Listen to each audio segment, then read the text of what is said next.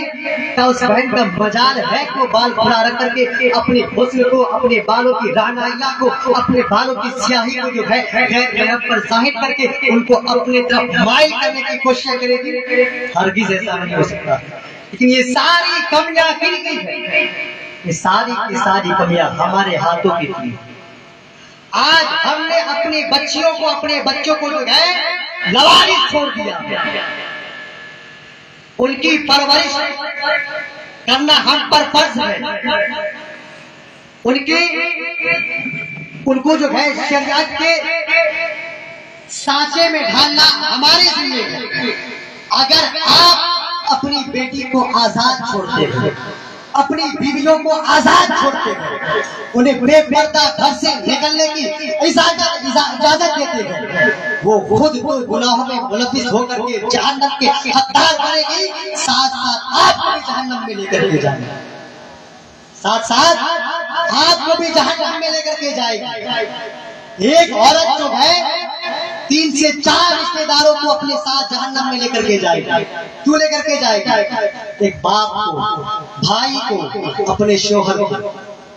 کیوں لے کر کے جائے گی؟ وہ شوہر جو اپنی بیوی کو گھر سے بے پردہ گھر سے نکلنے کی اجازت دیتا ہے، اپنی بیوی کو بے پردہ رہنے کا چھوٹ دیتا ہے، انہیں تنبیہ نہیں کرتا ہے، انہیں ڈانٹ ڈپٹ نہیں کرتا ہے، وہ بیوی اپنے شوہر کو بھی جہنم میں لے کر کے جائے گی۔ وہ بہن جو کہ بے پردہ گھر سے نکلتی ہے اور ان کا بھائی ان کو جو کہ چھوٹ دیتا ہے، انہیں تنبیہ نہیں کرتا ہے، وہ بہن اپنے بھائی کو اپنے ساتھ جہنم میں لے کر کے جائے گا۔ وہ باپ جو اپنی بیٹی کو جو ہے اپنی نظریں نہیں رکھتا ہے، اپنی بیٹی کو جو ہے شریعت کے دائرے میں نہیں ڈالتا ہے، تو وہ باپ اپنی بیٹی کے ساتھ جہنم میں جائے گا۔ کتنی بھیانک بات ہے کہ ہماری بیٹی جس کو ہم نے اپنے لاڈ پیار سے پال پوس کر کے بڑا کیا، کچھ دیر کی عیاشی کے لیے، کچھ دیر کے حسن و جمال کو جو ہے اپنی خوبصورتی کا اظہار کرنے کے لیے بے پردہ ہو کر کے غیر محرم کے سامنے آتے ہیں، اور ہم جو ہے کچھ نہیں کہتے ہیں۔ شام کی حد تو اس وقت پار ہو گئی جبکہ ایک بیٹی اپنے باپ کے سامنے، اپنے دادا کے سامنے، اپنی ماں کے سامنے ناچ کر رہی ہوتی ہے، گانے کے اوپر ڈانس کر رہی ہوتی ہے، اس کا باپ اپنے مانگے کی نگاہوں سے دیکھتا ہے اور اس کی تعریفیں کرتا ہے، اچھلتا کودتا ہے، دیکھو میری بیٹی کتنی پیاری ناچ رہی ہے، میری بیٹی کتنا خوبصورت ناچ رہی ہے، بالکل گانے کے سانچے میں ڈھلی ہوئی ہے، بالکل گانے کے ساتھ ساتھ اس کے جو ہے حقوق کو ادا کر رہی ہے، بالکل گانے کے ساتھ ساتھ جو ہے وہ ٹھیک اسی طرح ڈانس کر رہی ہے۔ ایک ماں دیکھتی ہے اور خوشی کا اظہار کرتی ہے، ارے میری بیٹی تو بہت اچھا ڈانس کرتی ہے۔ ایک بھائی دیکھتا ہے اور اس کی ویڈیو بنا کر کے اپنے اسٹیٹس میں لگاتا ہے، از مائی سسٹر، یہ میری بہن ہے جو بے پردہ ناچ رہی ہے، ڈانس کر رہی ہے، گانے سن کر کے عیاشیاں کر رہی ہے۔ کتنی شرم کی بات ہے دوستو، غور کرنے کا مقام یہ ہے، غور کرنے کی جگہ ہے۔ آج ہمارے معاشرے کی بچی جو ہے ان تمام تر برائیوں کو انجام دے رہی ہے جو کہ دوسرے قوم میں ہوا کرتی تھی، ان تمام تر خرافاتوں کو انجام دے رہی ہے جو دوسرے مذہب میں ہوا کرتی تھی، وہ تمام تر برائیاں آج ہمارے معاشرے کی بیٹی میں، اور یہی وجہ ہے کہ آج ہماری قوم کی بچیاں اپنے مذہب کو چھوڑ کے دوسرے کے مذہب میں داخل ہو رہی ہیں۔ سب سے بڑی کمی کی سب سے بڑی وجہ سب سے بڑی کمی نہیں ہے اگر ہم اپنے بچی کو جو ہے دین کی تعلیم دیں گے، اسلام سکھائیں گے، قرآن سکھائیں گے، حق اور باطل کا پہچان کرائیں گے، انہیں بتائیں گے کیا صحیح ہے کیا غلط ہے، کیا کرنا چاہیے کیا نہیں کرنا چاہیے، کس کے سامنے جانا چاہیے کس کے سامنے نہیں جانا چاہیے۔ اگر ہم اس کو شریعت مطالعہ کے سانچے میں ڈھالیں گے، دین اسلام کی پڑھائی کروائیں گے، اس کے بعد جو ہے اپنی بیٹیوں کے سامنے پیغمبر اسلام کی سیرت کو پڑھ کر کے سنائیں گے، فاطمہ الزہرا کی سیرت سے ان کو آگاہ کریں گے، ام المومنین حضرت عائشہ صدیقہ سلام اللہ علیہا کی سیرت سے ان کو جو ہے سرشار کریں گے کہ کبھی ایسا ہو سکتا ہے کہ ہماری بیٹی ہمارے مذہب کو چھوڑ کر کے دوسرے مذہب کے ماننے والے لونڈے کے ساتھ جو ہے اپنی دوستی قائم کرے، یا ان کے ساتھ ان کے مذہب کو اپنا کر کے جھوٹی محبت کے چکر میں، جھوٹے عشق کے دعوے میں، جھوٹے پیار کے چکر میں اپنے دین سے ہاتھ دھو بیٹھتی ہے، اپنے دین کو چھوڑ دیتی ہے، وہ دین جو سلامتی والے دین ہے، وہ دین جو منور دین ہے، وہ دین جس کے بارے میں رب قدیر نے قرآن میں فرمایا ان الدین عند اللہ الاسلام، اللہ کے نزدیک اگر کوئی دین ہے تو وہ دین اسلام ہے، اسلام کے علاوہ کوئی دین نہیں ہے، اسلام کے علاوہ کسی مذہب کا کوئی ثبوت نہیں ہے، کوئی دلیل نہیں ہے، لیکن اس مقدس دین کو چھوڑ کر کے ہماری بچیاں دوسرے مذہب میں جاتی ہیں جھوٹی محبت کے چکر میں۔ اب اگر اس دین کو وہ اپناتی ہے اس کا انجام کیا ہوتا ہے، ان کا سرا ان کو کیا ملتا ہے؟ تب اسی قرآن میں فرماتا ہے وَمَن يَبْتَغِ غَيْرَ الْإِسْلَامِ دِينًا فَلَن يُقْبَلَ مِنْهُ، اگر کوئی اسلام کے علاوہ اسلام کے ماں سوا کسی دوسرے دین کو تلاش کرے، کسی دوسرے دین کو اپنانے کی کوششیں کرے تو ہرگز قبول نہیں کی جائے گی، ہرگز قبول نہیں کی جائے گی، اور وہ جو ہے ایمان کی حالت میں جتنی نیکیاں کی ہوگی، جتنی کار خیر تمام کے تمام حالات کو برباد ہوتی جائیں گی۔ تو پسندیدہ دین جو ہے، بہترین دین جو ہے یہ دین اسلام ہے، لیکن ہماری بچیاں جو کہ محبت کے چکر میں دوسرے قوم کے ماننے والوں کے ساتھ اپنا رشتہ قائم کر لیتی ہے، اور بعد میں دیکھنے کو کیا ملتا ہے، آپ نے بارہا سوشل میڈیا پر دیکھے ہوں گے، کبھی ان کو جو ہے کاٹ کر کے فریز کے حوالے کیا جاتا ہے، کبھی جانوروں کے حوالے کر دیا جاتا ہے، کبھی ندی نالے میں اسے بہا دیا جاتا ہے، یعنی کہ یہ جو ہے بالکل محبت میں جال بچھا کر کے ہمارے معاشرے کی بچیوں کو اپنے طرف مائل کرتے ہیں۔ اس کے بعد اس کا انجام کیا ہوتا ہے، ان کو جو ہے اپنی جسم فروشی کا ذریعہ بناتے ہیں، اپنے دوست و احباب کے ذریعے ان کے عزت کو سرچار کرتے ہیں، اس کی عزت کو نیلام کرتے ہیں، اس کے بعد اس کو قتل کر کے اسے کاٹ کر کے اسی دیکھا اس کا گلا گھونٹ کر کے کبھی ندی کے حوالے کر دیا جاتا ہے، کبھی سمندر میں پھینک دیے جاتے ہیں، کبھی تالاب میں بند کر دیے جاتے ہیں، کبھی فریج میں رکھا جاتا ہے۔ کیا وجہ ہے؟ لیکن اس کے باوجود بھی ہمارے قوم کی بچیاں سمجھنے کا نام نہیں لیتی، ہمارے قوم کی بچیاں سمجھنے کا نام نہیں لیتی ہے، آ کر ہی کرتی ہے، وہ کہتی ہے کیا کہتی ہے، جب انہیں سمجھاؤ بولو یہ غلط ہے یا آپ غلط کرتے ہیں، کسی غیر محرم سے دوستی نہیں رکھنی چاہیے،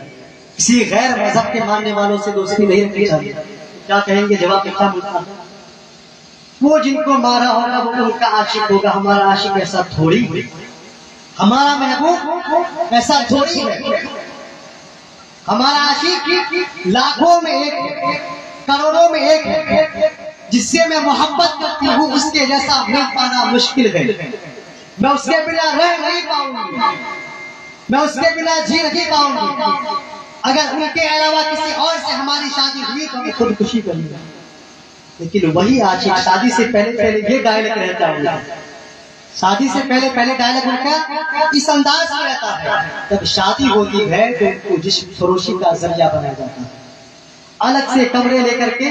اس کے عزت کو سرشار کیا جاتا ہے، اس کی عزت کو نیلام کیا جاتا ہے، اسے ٹھیکے پر رکھ دیا جاتا ہے، جب پھر تمام چیزوں سے ان کا جی بھر جاتا ہے، ان کے دل کو سکون مل جاتا ہے، ہم نے فلاں مذہب کے ماننے والوں کی بچی کی عزت کو جو ہے نیلام کر دیا، سرشار کر دیا، ان کے عزت کے ساتھ ہم نے کھیل لیا، تو پھر کیا کرتے ہیں؟ ان کو کبھی پھانسی دے دیتے ہیں، یا تو کاٹ دیتے ہیں، یا تو جانور کے حوالے کر دیتے ہیں، یا تو اس کا گلا جان لیتے ہیں۔ لیکن ہماری بچیاں پھر بھی سمجھنے کا نام نہیں۔ اور یہ ساری کی ساری کمیاں جو پائی جاتی ہیں، ساری کی ساری وجوہات جو پائی جاتی ہیں، صرف اور صرف علم کی کمی کی وجہ سے، صرف اور صرف دینی تعلیم سے واقفیت نہ رکھنے کی وجہ سے، اور ان کے ساتھ ساتھ کچھ وجوہات وہ ہیں جو کمیاں کے ہمارے اندر پائی جاتی ہیں، جو کمیاں ہمارے اندر پائی جاتی ہیں۔ ہمارے اندر کی کمیاں کیا ہے؟ سب سے بڑی کمیاں ہمارے اندر کی یہ ہے کہ ہم اپنی بچی کو بے پردہ نکلنے کی اجازت دیتے ہیں، اپنی بچی کو ہر شخص سے دوستی یاری اور رشتے ناطے بنانے کی اجازت دیتے ہیں۔ اور دوسری سب سے بڑی وجہ یہ ہے جو آج ہمارے معاشرے میں یہ فتنہ جو ہے سب سے کثرت کے ساتھ پایا جا رہی ہے، فتنہ ہے جہیز۔ کس چیز کا؟ جہیز کا۔ ایک نیکوکار بچی جو کہ شریعت کے دائرے میں رہ کر کے بڑی ہوئی، لیکن کہ اس کے باپ کے پاس مال و دولت نہیں، وہ غریب طبقے سے تعلق رکھتی ہے، وہ غریب گھرانے سے لاچار گھرانے سے تعلق رکھتی ہے، اور وہ چاہتی ہے ہم کسی نیکوکار سے اپنا رشتہ جوڑ لیں، ازدواجی زندگی میں شامل ہو جائے۔ تو ان کے سامنے رکاوٹیں کیا تیار ہوتی ہے؟ ہمارے قوم کے نوجوان جو ہے ان سے اناپ شناپ اپنی جان کا سودا کرتے ہیں کہ ہمارے جسم کی قیمت جو ہے اتنا لاکھ ہے، ہمارے جسم کی قیمت اتنا لاکھ ہے، ہم اتنا دہیز لیں گے، دہیز میں یہ سامان لیں گے، دہیز میں یہ چاہیے، دہیز میں وہ چاہیے، یعنی کہ خود کے دم پر کرنے کی اوقات نہیں۔ اگر اوقات کا ظاہر کرنا ہے تو دوسرے کے غریب کے زمین کو بیچ کر کے دہیز کی صورت میں اس سے رقم کو حاصل کرتے ہیں، کسی بات کے غربت کا فائدہ اٹھا کر کے ان کے سکون کو بے سکونی میں تبدیل کر کے، ان کی چین کو بے چینی میں تبدیل کر کے، ان کے قرار کو بے قراری میں بدل کر کے ہم ان سے جو ہے اناپ شناپ قیمت مانگتے ہیں ان کے بیٹی کو اپنے گھر میں لانے کی۔ جس باپ نے اپنی بچی کو پیدائش سے لے کر کے ان کی جوانی تک ان کی پرورش کی، ان کے تمام ضروریات کو مہیا کرایا، پوس پال کر کے آپ کے لائق بنایا، جب آپ کو لانے کی ضرورت ہوئی، اب جب آپ اس بچی کو حاصل کرنا چاہتے ہیں تو اس بچی کی مانگ کی قیمت مانگتے ہیں۔ ہم تمہاری بچی سے اس وقت شادی کریں گے جب تم ہمیں یہ گاڑیاں دو گے، یہ سامان دو گے، فریج چاہیے، کولر چاہیے، اے سی چاہیے، گھڑی چاہیے، ہاؤس چاہیے، ہے نا۔ یہ ساری چیزیں جو ہے ہماری یہی وجوہات ہیں۔ ہماری قوم کی بچیاں جو ہے شریف گھرانے کی بچی جو کہ چھوٹے طبقے سے تعلق رکھتی ہے اور برائیوں میں کبھی پڑنا نہیں چاہتی ہے، وہ بھی اپنی مجبوریوں کے تحت جو ہے کسی غیر مذہب کے مان اختیار اختیار کریں۔ اب ایسا نہیں ہے کہ اگر ہمارے معاشرے کی ایک بچی بھاگی ہے تو اس کا گناہ ہمیں نہیں ملے گا، ہم اس کے ذمے میں نہیں آئیں گے، ہماری پکڑ نہیں ہوگی، ویسا ہرگز نہیں۔ معاشرے کی ایک بچی کر بھاگتی ہے تو کسی ایک کی بچی نہیں گئے بلکہ کل مذہب کے ماننے والوں کی بچی گئے، پورے قوم مسلم کی بچی گئے۔ ایک مسلمان کی بچی غیر مذہب کے ماننے والوں کے ساتھ آگے قرار اختیار کرتی ہے تو پورے قوم کو اس میں تباہی ہے، پورے قوم کے ناک کٹنے کا عمل ہے، پورے قوم کی بدنامی ہے، اور پورے قوم کے لوگ اس کے گناہوں پہ ملوث ہوں گے۔ آج اگر آپ جو ہے کسی بچی کو دیکھتے ہیں کہ وہ فلاں غلط کام کر رہی ہے، ہم اس کے مزے لینا شروع کر دیتے ہیں، اور کیا سوچتے مزے لیتے ہیں؟ ہماری بچی تھوڑی ہے، جس کی ہے وہ جانے، اور اس کے مزے کس وقت میں لیتے ہیں؟ دوسرے کے پاس جا کر کے ان کی شکایتیں کرتے ہیں، بولتے ہیں ارے فلاں کی بچی کو میں نے فلاں دن فلاں لڑکی کے ساتھ دیکھا تھا، فلاں کی بچی جو ہے فلاں کام کر رہی تھی، اس کی بیٹی جو ہے ایسا کام کر رہی تھی، ایسی تھی ویسی تھی، وہاں تھی یہاں تھی، یعنی کہ اس کو غلط کام میں ملوث دے کر کے ان کو تنبیہ کرنے کے بجائے، روکنے کے بجائے، سمجھانے بجھانے کے بجائے ہم اس کے باپ کی جو ہے عزت کو نیلام کرنے کے حربے استعمال کرتے ہیں، ان کے باپ کی عزت کو سرشار کرنے کی کوشش کرتے ہیں، اور یہ سوچتے ہیں کہ اس کی بیٹی ہے، اس کی عزت کی نیلامی ہوگی، اس کی عزت کے داغدار ہوگی۔ ایسا ہرگز نہیں ہے۔ اگر کسی قوم مسلموں کی ایک بچی دوسرے کے ساتھ واقع فرار اختیار کرتی ہے تو پورے قوم کی بدنامی ہے۔ وہ بچی کسی ایک فرد کی بچی نہیں ہے، پورے قوم مسلم کی بچی ہے۔ تو پورے قوم مسلم کی بچی ہے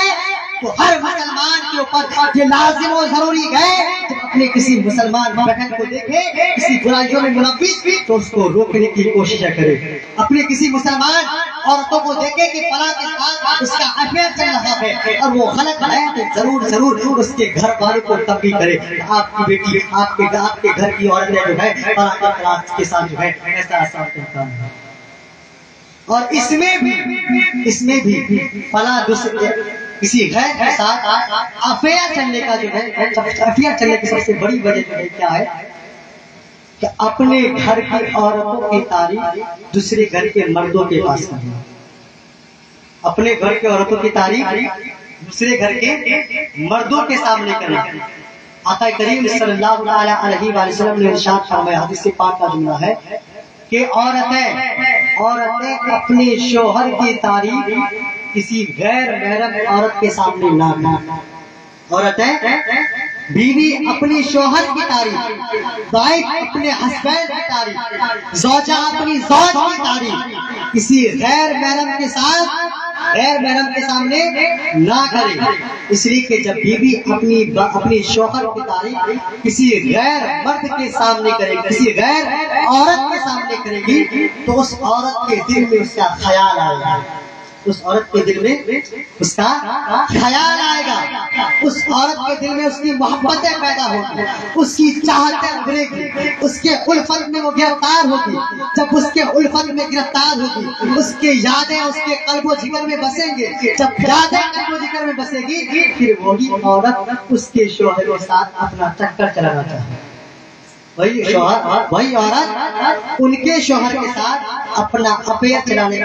کی کوشش کرے گی، اس کے اور اس کا ہسبینڈ جو اتنا اچھا ہے شامل ہوگا۔ اور مردوں سے بھی کہا گیا کہ کوئی مرد اپنی